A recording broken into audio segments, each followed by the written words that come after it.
Hey everyone, I'm FAQ Fred, and in this video, I am going to answer the question, what colors make black?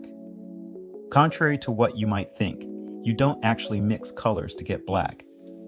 Instead, you start with black and mix other colors to adjust the shade. Adding blue to black can give you a cool bluish black.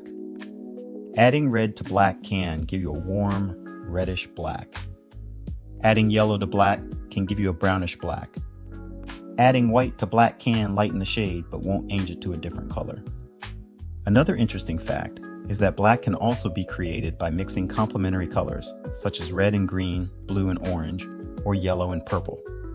This technique is often used in painting to achieve rich, deep blacks. In the world of printing, black is a key component of the CYMK color model, where it's combined with cyan, magenta, and yellow to produce various shades and tones. Understanding these different methods helps artists and designers create the exact look they want. Remember, the way you mix colors can affect the mood and feel of your artwork. Now you know what colors make black. Thank you for watching. Make sure you like this video and subscribe to our channel for more informative videos like this one. See you in the next one.